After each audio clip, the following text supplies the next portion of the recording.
So the Game of Thrones of life, power, is an aphrodisiac. That's not the point. The purpose of this video and all the other videos after this is going to be about the 48 laws to power. Okay, so Robert Greene's 48 laws to power. This is Robert Greene. He's wrote 48 laws to power, the art of seduction, the 50th law. Those are the three books that I would assign for the class, and they're all the same. They're all by the same author, but they all kind of bring in their own thing. The art of seduction, the 48 laws of power, just blows your mind. It's basically Machiavelli for the 21st century. Okay, so it takes a lot of historical examples and shows how power does work and how it doesn't work, and how you can get it to make it work for you. And the 48 laws of power is amazing. So it's like a textbook. The art of seduction is more like just a little supplement material. But the reason why I think it's important is because what is power but seduction? That is a power to be able to seduce somebody. In fact, seduction might even be bigger power, because when you seduce somebody, my God, it sends them into a tizzy. They want to possess you without oppressing you and all this other shit, right? So, in the Emma Goldman said that the main motivation for her entire life was sex. So if you're able to get people to fall in love with you and want to have sex with you, you're powerful beyond all measure. But that can be used against you. But it can be for you too. There's some queen that used to have everybody sleep or have people. She wouldn't sleep with anybody. She was a virgin queen, and because she wasn't going to be with anybody, she was able to flirt with everybody, right? So she could kind of share the love with everybody, and then everybody was able to get some of the queen's love instead of being so possessive and just saying, no, it's all mine. Okay, so the art of seduction and power, very similar things. The 50th law, which is written by 50 Cent and Robert Greene, is more of a marketing thing. But the 50th law, I don't know why there's, because it's 50 Cent. 48 laws, the 50th law. So there's another 49th law there somewhere. I don't know if they mention what the 49th law is. But the 50th law is to be fearless. Fear is it kills everything that you try to do. So fear is like the omnipresent destroyer of dreams.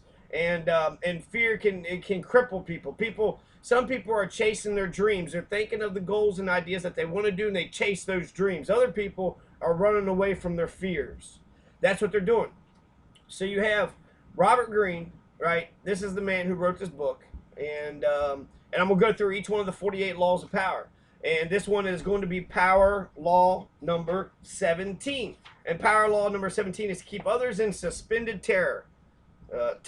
Create an air of unpredictability. I'm going to start with 17 just to make it more interesting for myself. I've tried to do this several times with the first chapter. The first chapter is never outshine the master, which is important because it's the first law. Out of 48 laws, he says the first one is to never outshine the master. People want to feel like they're important, that they got power, that they have it all in control, so you always kiss their ass. A lot of people have, figured that out, through time and shit, but really, I think it's almost the norm in America to kiss the masses' ass, okay? So it looks right, it looks normal. Massa says, do this, you go do it. But if the master says, you go do this, and the person says, but I don't want to, well, that's not strong, that's not confident, no, it's all wrong. No, I don't like the whining, and even if he was right, he's allowed to be free, fuck that. It looks normal. It looks normal. Totalitarian fascism looks normal. Do as the fuck as I say or I'm going to ruin your life. Do as the fuck as I say, there will be violence against you. Violence against your person, violence against your economic book. Somehow, you will be hurt. You will be hurt. Economic terrorism. So, they want to sit there and say economic terrorism. Oh, that's what I said. No, okay, so the 17th power is keep others in suspended terror, create an air of unpredictability. The very first one is never outshine the master. I actually discovered this book at Xavier University, 2001, and just fell in love with it. I couldn't believe, they just put all the laws of power in one book, right? It's all in one book. And like I said, another good thing about it, it's a manual, so it's a textbook basically. I mean, it's not as big as a textbook, and it fits in your hand very comfortably. It's got a nice, sort of aesthetic feel whenever you open it up and read it. But the let's see, what was I going for here?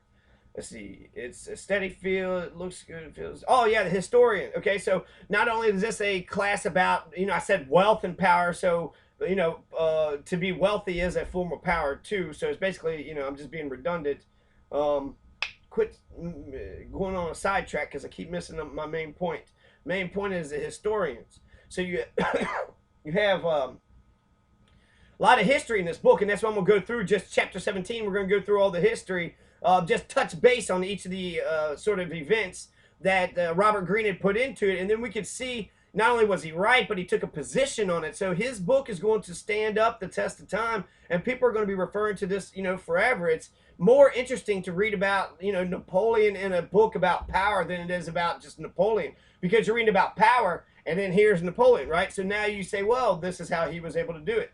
And so that's to me it is. But even if you don't have the same value judgment as me, I think that because of the history portion of it, this class isn't just about power, it's also about history. So in order to understand power, you need to understand history. You need to understand how other people have interacted with each other, how that worked, how it didn't work, what's going to happen and what's not going to. So that's the history part is really important to this part, because it almost feels like I could teach the power class, right, the 48 laws to power, and they would learn history just as happenstance. Just because in order to have a discussion or to have any sort of meaningful words into the discussion, dialogue, you'd have to have,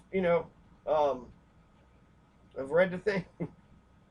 To have any meaningful discussion of the words, to have a meaningful discussion of the words, you'd have to know the history, you'd have to know the background, you have to know the people and the players, because you can sit there and say, well, Muhammad Ali did this thing to George Foreman, and that's why this power law always works. Well, if you know the situation well, you might be able to point out a counterexample. No, well, it didn't always work. You could do it this way, right? And as long as you can have reasons to back up your objection, then that's pretty much what we're doing here. Okay, so that's Robert Greene. Here's some more pictures of Robert Greene, right? And he's actually fairly, handsome, strapping man, right, for men. He got the cool fro. He seems like a symmetrical face, doesn't seem like there's any weird aberrations. Oh yeah, and then in the very beginning, so it's weird when I look at him now. He's an accomplished author. He goes in, writing books with 50 Cent and doing media tours. He's doing very well. He's on Wikipedia as an American author. And so Ronnie Lee Smith isn't a real person, but this guy is, because he wrote a book. So I don't know, if you write a good ass book, yeah, you should be, and every person's important. So we can do both of those.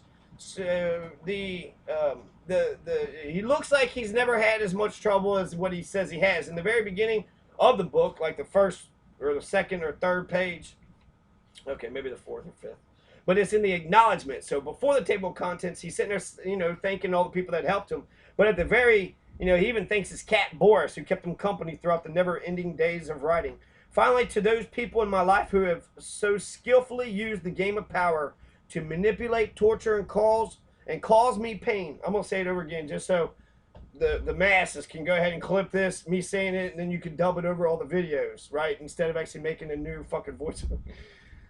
Finally, to those people in my life who have so skillfully used the game of power to manipulate, torture, and cause me pain over the years, I bear you no grudges, and I thank you for supplying me with the inspiration for 48 Laws of Power.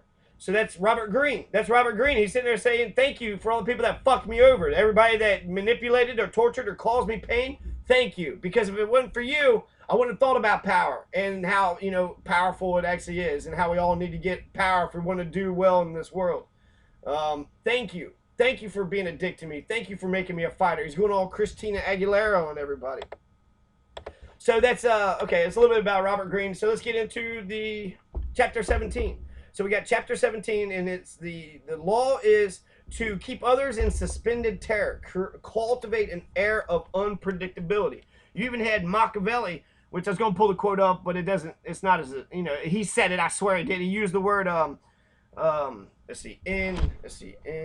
impetuous. So he said the youth are impetuous, meaning that they're impulsive. So the youth can use that power to their, to their discretion, to their advantage. Because when you use that power to your advantage, then you can say, then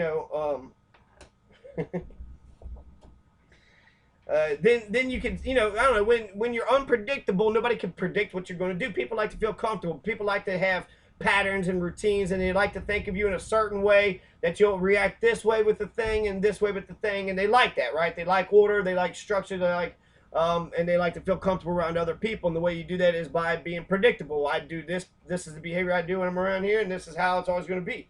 So that's you know, when you're being predictable, that's not very good for power, is what he's saying. There is a countercurrent, but the law is to be unpredictable. When you're unpredictable, you create an air of unpredictability, and people don't know what you're going to do next. And so it disrupts people's thinking. It disrupts other people's thinking about your tactics. And if you've always been doing the same thing, and then all of a sudden you do something different, that's probably the best tactic out there. In fact, you could probably be, you know, sort of just Mr. Predictability, then all of a sudden just throw a damn tantrum, and then people are like, all right, man, shit, where the hell did that come from? You know, we'll make you happy. Don't chill out. In fact, he even says something like that when people are used to it, then they'll just fall over. They'll just be so happy to go ahead and do whatever it is that you want to do. He starts out with the observance of the law. The very first observance of the law is the Spassky and Fischer. Okay, so you have the World Chess Championship 1972. Here's Bobby Fischer. Here's Boris Spassky. And then he's basically going to embarrass all of Russia, right?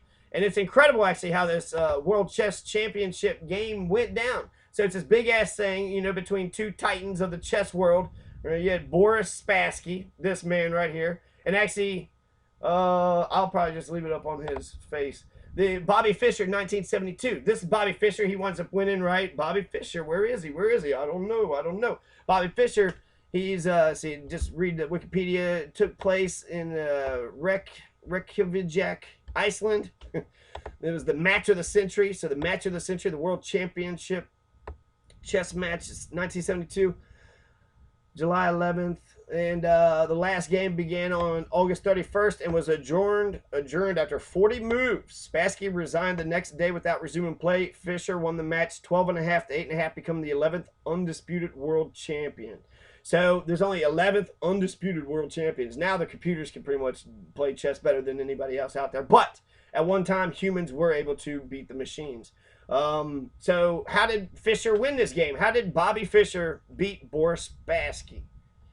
Well, he he created an air of unpredictability. So you have, let's see, in the very beginning, when they were going to have the, this World Championship chess match, 1972, Bobby Fischer had problems with everything. He had problems with the size of the prize money, the problems with the way the money was going to be distributed, problems with the logistics of holding the match in Iceland, and then it made it look like he was going to back out at any moment. Well, you got Boris Spassky, who's trying to be patient. His Russian bosses felt that Fischer was humiliating him and told him to walk away. But Spassky wanted this match, okay? So, he's trying to humiliate them by saying, why should I do this match with this person and all this other shit, and just being a dick about every fucking decision that's being made, right? Just out of nowhere, you're a chess master, right? So what does any of this have to do with, the actual game? The game of Risk, you want to win the game of Risk, you control the culture of the game of Risk. If you can control the culture, then you win the game. If you don't control the culture, you'll lose. And so it's not just about how, your strategy and your tactics of how to put the pieces on the board and how to move it, but also the conversation that you're having with people and who, the perception of who the leader is or who the enemy is or who's got more, space than everybody else and who needs to, be ganged up on. So Fischer, Bobby Fischer, Boris Spassky. So let's see. Eventually, Bobby Fischer does go to Iceland. And I wish I knew Reykjavik. But the problems and the threat of cancellation continued, right? So Bobby Fischer still being a little bitch. He disliked the hall where the match was going to be fought. He criticized the lighting. He complained about the noise of the cameras. He even hated the chairs in which he and Spassky were to sit. Now the Soviet Union took the initiative and threatened to withdraw the man. So again, didn't like the hall, didn't like the way the money, didn't like where it was at. Now he doesn't like the lighting, right? The noise of the cameras. The cameras are going to be distracting me. Even the chairs. The chairs, and they're not comfortable. These are going to be, I'm going to be sitting here for an hour. I'm going to just sit and have, my butt's going to fall asleep. It's going to be all sore. This is what Bobby Fischer is sitting there saying, right? He's sitting there just playing a fucking mind game trying to fuck with Boris Spassky. And it ends up working. So eventually he agrees to play. He's still fucking playing his game, showing up late. The first game was usually critical. He makes a bad move, and then basically he fucking leaves. And it was easy loss. So now Boris Spassky is like, what the hell? Here's this great champion and is bitching about all these fucking things. The first game, he won.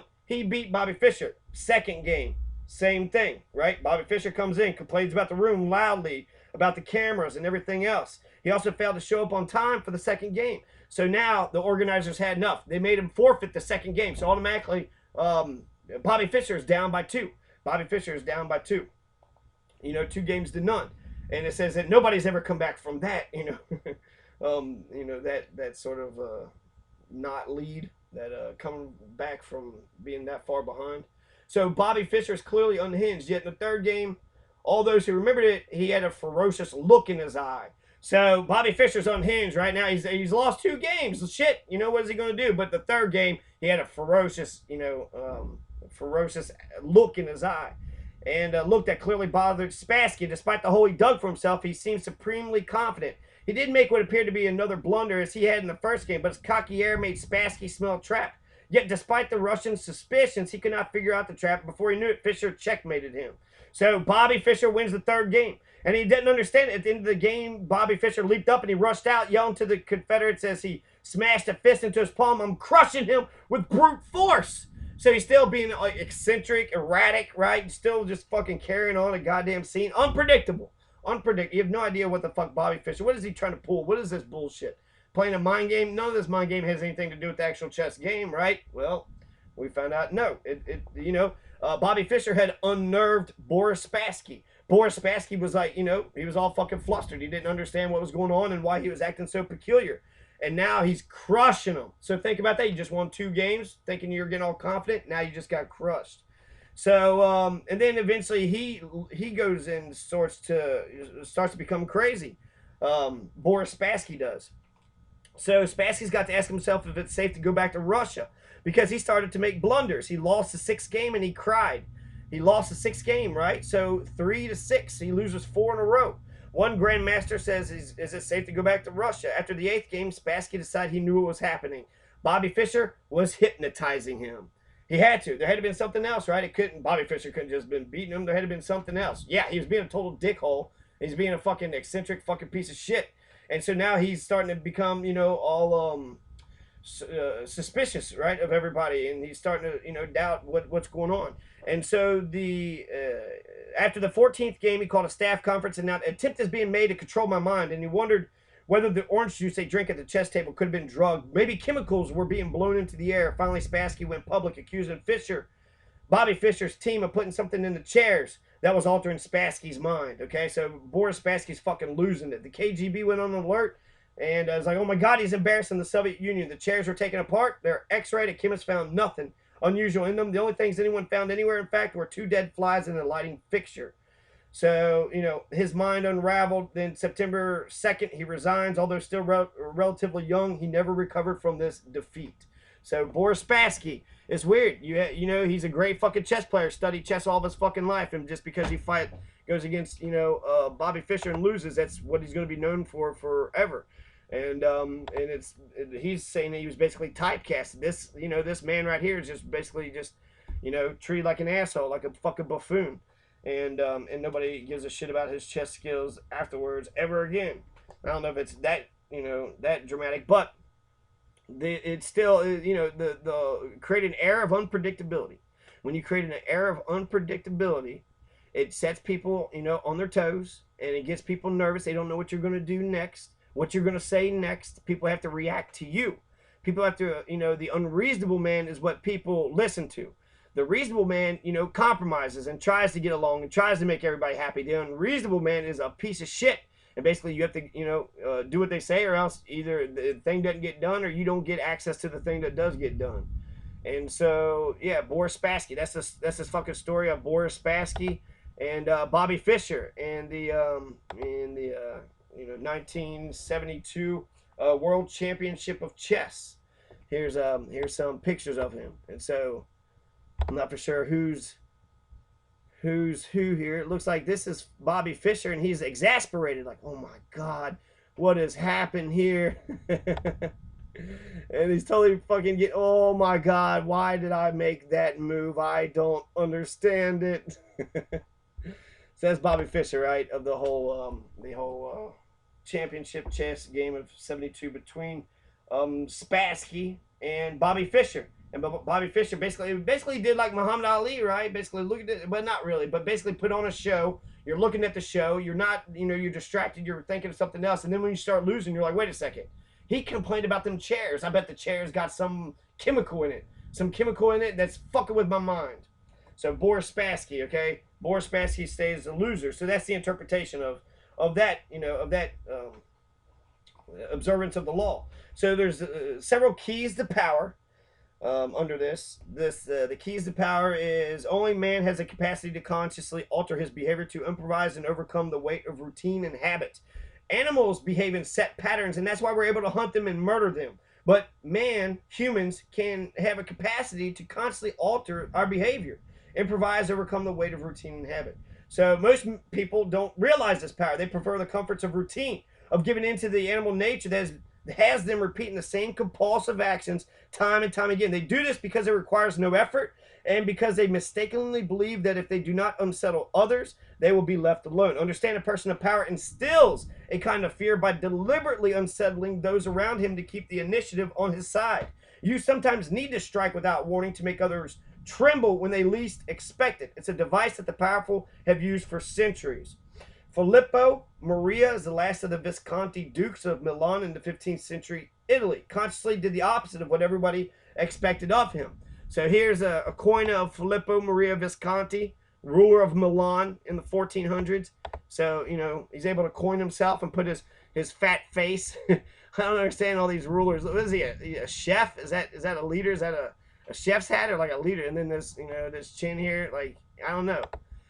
You're minting a coin that's going to be embossed forever. We can see that. We can, that's noticeable.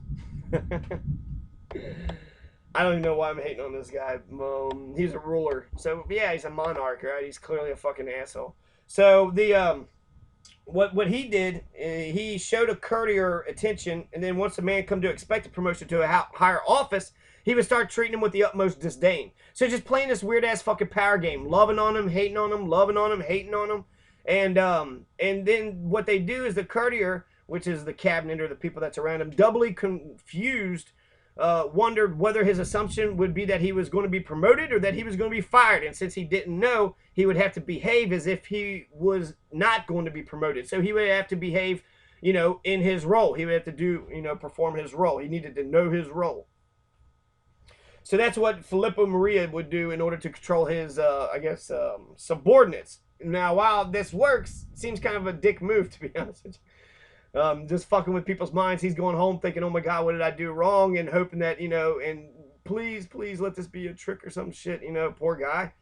Poor guy. So that's what Filippo Maria used to do. There's another example here with Stonewall Jackson and General George McClellan. So Stonewall Jackson and General George McClellan, they fight in 1862 during the American Civil War. General Stonewall Jackson, known as a Stonewall because he would stand like a Stonewall in the battle, right? He just didn't give a fuck. He would be in the middle of battle and just say, this is my thing. This is what I do. And look at him. He even looks cross-eyed, right? And his eyes are like darting out all over places. So maybe that's why he just stood there like a stone wall, because he actually had no idea of who he was fighting or if there was even bullets or guns or what was coming at him. He couldn't tell. So the Stonewall Jackson, he has a force of 4,600 versus George Brenton McClellan. General George Brenton McClellan headed a force of 90,000 Union soldiers, was marching south from Washington, D.C. to lay siege to Richmond, Virginia, the Confederate capital. So this is going to be a battle to end all battles. They're going to stop the Confederacy's advance, and if General McClellan won this war, then the Civil War wouldn't have gone on for 4 years. He marched into Richmond, Virginia, the capital, the Confederate capital, with 90,000 people to fight a force of 4,600.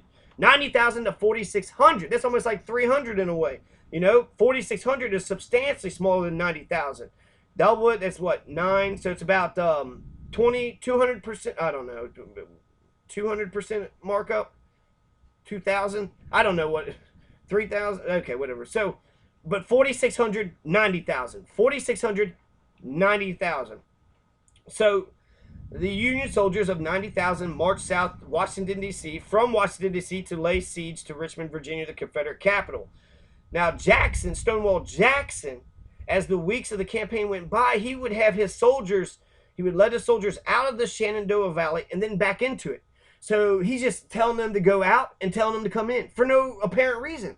And because he was doing this, because he was making them do this nonsensical thing, well, he's a smart general. So clearly there had to be something that he was doing. And that's what Picasso is going to say later on. He's going to say the best calculation is the absence of calculation. Once you have attained a certain level of recognition, others generally figure that when you do something, it's for an intelligent reason. So it's really foolish to plot out your movements too carefully in advance. You're better off acting capriciously.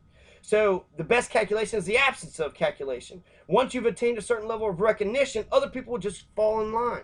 So this is what they're doing with Stonewall Jackson. He's already been recognized as a good fucking military person. He's doing these tactics. They don't understand it, so now they're waiting. Instead of attacking and invading immediately, George B. McClellan, this shitty fucking douchebag, Hitler, I guess he was a fucking Nazi fascist at the time, killed over 600,000 Americans. His war did, Abraham Lincoln did, but this was Abraham Lincoln's man. So this is George fucking McClellan, right? Look at me, sticking out his fucking belly and has a fucking hand in his vest like fucking Napoleon. I am Napoleon. I have my hand in my vest. I am, very cool. Is that cool? I don't know. It's something. There's something to it. But yeah. So okay, carrying on.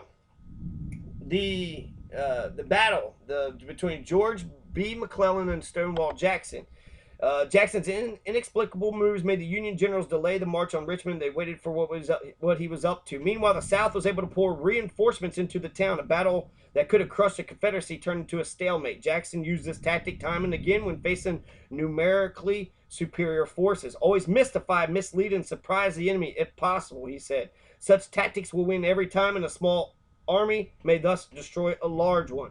So this is his words, okay? Stonewall Jackson says, always mystify, mislead, and surprise the enemy. Always. Mystify, mislead, surprise. Mystify, mislead, surprise.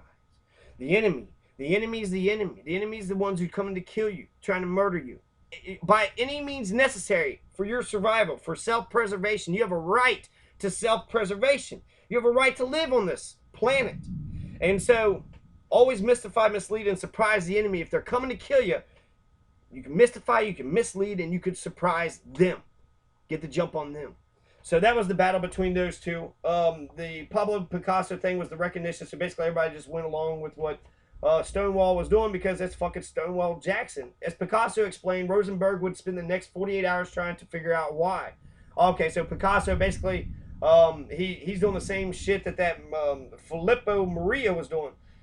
Basically just kind of playing mind games with people. He's given this guy, Rosenberg, his paintings to sell, and then eventually he just stops doing it. Not for any real reason, just to fuck with his mind. So now Rosenberg would spend the next 48 hours trying to figure out exactly why Picasso had, punished him. Why did he get punished? He didn't know. Was I reserving things for some other dealer? I'd go on working and sleeping, and Rosenberg would spend his time figuring. In 2 days, he'd come back, nerves jangled, anxious, saying, after all, dear friend, you wouldn't turn me down if I offered you this much, naming a substantially higher figure for those paintings rather than the price I've been accustomed to paying you, would you? So, because he was being unpredictable, he started, here's the painting, he was selling the paintings, he had a fucking, sort of a industry working out, then all of a sudden he quit giving the paintings to him. So what happens? Rosenberg comes back to Picasso and says, I'll give you more money. Predictability, unpredictability was how Stonewall Jackson was able to defeat George McClellan. Unpredictability is how Picasso was able to make more money off of his paintings. Unpredictability is how Filippo Maria was able to make all of their cabinet, all their subordinate employees listen to them.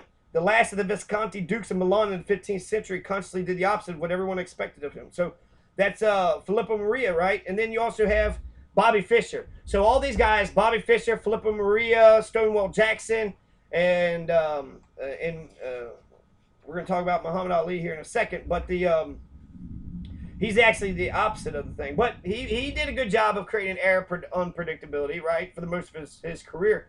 But he did something, actually, he turned the tables a little bit. Who's the other guy? Stonewall Jackson and Picasso. So Stonewall Jackson, Picasso, and Bobby Fischer. So all those guys was able to use the culture of unpredictability in order to get what they wanted. And the image that they have at the very end is a cyclone. So it's like you know, a tornado, right? Or a tsunami. It just comes out of nowhere, creates havoc, destroys everything, and because of its unpredictable nature, you can't fuck with the cyclone. You can't fuck with the tornado. Tornadoes, you know, a tornado could kill anybody. It could just drop from out of the sky right on top of your head while you're sitting in your house, and then you're done. Now you're flying out, you know, with a bunch of cows and being thrown 50 miles away. You're not going to survive that. So it's a tornado is unpredictable. It's unpredictable. So the reversal of the law, and this is going to end this chapter 17. Here's a picture of Pablo Picasso, which I've actually never seen. Pablo Picasso, right?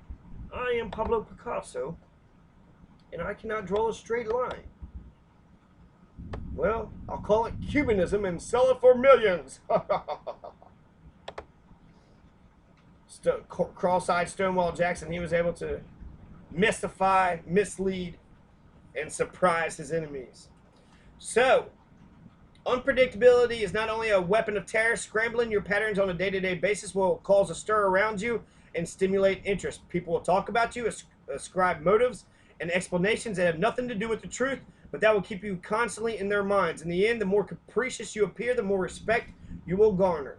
Okay, so the reversal of the rule is Muhammad Ali and George Foreman. And so the reversal of the rule, okay, so unpredictability is a good thing for, you know, the rules of power and keeping everybody on their toes and getting them to react to you. That's good to hold the power, you know, to have other people's dicks in your pockets. Just like, you know, fucking LBJ said, that's LBJ. I want his dick in my pocket. And so 1974, Muhammad Ali and George Foreman were scheduled to fight for the World Heavyweight Boxing Championship. The Rumble in the Jungle. The big-ass Rumble in the Jungle. So this is Muhammad Ali and George Foreman. They're doing a... Excuse me. They're doing a Rumble in the Jungle. And so what's going to happen? So we know... We already know what's going to happen, right? Muhammad Ali is going to dance like a butterfly, sting like a bee, try to ward George Foreman out. George Foreman is a big man, going to try to, you know, knock a strikeout blow against him, try to get one of his power punches to knock out Muhammad Ali, right? Clearly that's going to be the tactic. No, it's not going to be the tactic. In fact, Ali says, I'm not going to do that. He straight up just says it, announced it to everybody. And he says, what I'm gonna do is I'm just gonna punch him. I'm just gonna knock him out, straight up fist fight. No dancing, no games, none of that shit. Dude, to knock his ass out. So Muhammad Ali, the master strategist, had other plans. In press conferences before the big fight, he said he was going to change his style and he was going to punch it out. So he's not going to be his typical float like a butterfly, sting like a bee. He's not going to be dancing. He's not going to be wearing them out. He's not doing anything like that. What he's actually doing is going to fucking come right at him and just go and just like, you know, like Tyson. Tyson's a fucking pit bull. Just go straight for him, punch, punch, punch. Aha, I'm bigger than everybody and better than everybody. So that's how Ali is going to fight George Foreman. That's what he says, right? Nobody believes him. Nobody believes anything. Oh, shit, that's fucking Muhammad Ali.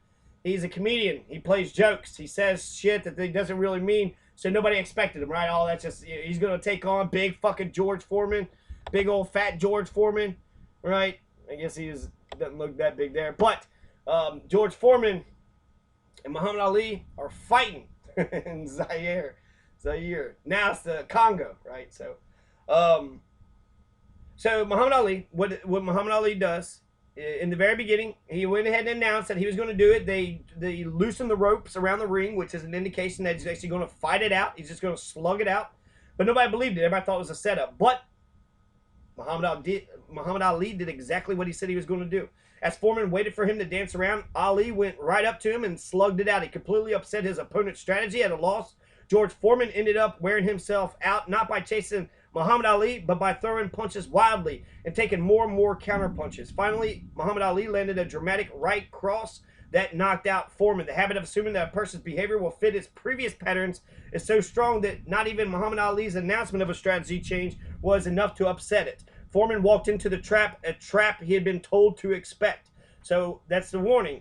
Unpredictability can work against you sometimes. Wait, this is something else. Hold on. So, okay, so the lesson of Muhammad Ali and Foreman is Muhammad Ali typically was rambunctious and wild and going to, fight a certain way, attack, dance. Not only was he bombastic out in the streets, but his fighting stance was, to kind of dance around in the ring and kind of mess with them and kind of talk some shit and kind of go to the left, go to the right, and just show all this abundance of energy, right? Look at me, I'm from Louisville, Kentucky. I'm the Louisville Lip. I'll be doing whatever the fuck I want to do. I'm Muhammad Ali motherfucking Lee. So, so we predicted that Muhammad Ali was going to dance, like a butterfly, float like a bee. We predicted that, but we were wrong. And so what that says is that when you get into a certain routine that people become accustomed to, when you say you're going to do something different, they don't believe you. They don't believe you. And so that's good for you. So that sometimes predictability can work in your favor by creating a pattern for people to be familiar and comfortable with. You can lull them to sleep. They have prepared everything according to their preconceived notions about you. You can use this in several ways. First, it sets up a smoke screen, a comfortable front behind which you could carry on deceptive actions. Second, it allows you on rare occasions to do something completely against the pattern, unsettling your opponent so deeply he will fall to the ground without being pushed. So that's the thing where he'll fall to the ground without even being pushed. So because you've expected, Muhammad Ali to dance like a butterfly and float like a bee, and then he come in and he just beat the shit out of George Foreman, that surprised him, and he fell over right on the mat because he was, in a way, it's unpredictable. It's an unpredictable, predictable. But the point is, he's not cultivating unpredictable fucking character. He had a predictable character, right? We knew what Muhammad Ali was going to do, but we really didn't. And so that's the reversal. So it's not always that being unpredictable is going to be a good thing, but he was unpredictable, right? That was unpredictable, but he predicted himself and told it. So it was predictable. It wasn't unpredictable. He told him. So that's not predictable. If I'm going to walk down the street and I say, hey, everybody, I'm walking down the street, and then I do it, I predicted that. No. I just told you I was going to do it. You predicted. So a warning, unpredictability can work against you sometimes, especially if you're in a subordinate position. There are times when it's better to let people feel comfortable and settled around you than to disturb them. Too much unpredictability will be seen as a sign of indecisiveness or even of some more serious psychic problem. Patterns are powerful and you could terrify people by disrupting them. Such power should be used only judiciously. Right, which makes sense, right? So this actually kind of goes against the always or never outshine the master, right? So let them always feel comfortable, be predictable, so that way they'll feel comfortable. If you're always unpredictable, like, oh shit, it's a loose cannon. That motherfucker's going to do and say whatever the fuck he wants, and we can't control him. Nah, we can't have him on our political team. And so people want, you say this and you say that and do as I say and, be my slave. No, I don't like being a slave. So, law number 17, done. That's 48 laws of power, law number 17. We talked about a whole bunch of different things, but it was about the culture of unpredictability. So, be impetuous, says Machiavelli, and create a culture of unpredictability, says Robert Greene. So, that's power, law number 17. 47 more laws to go.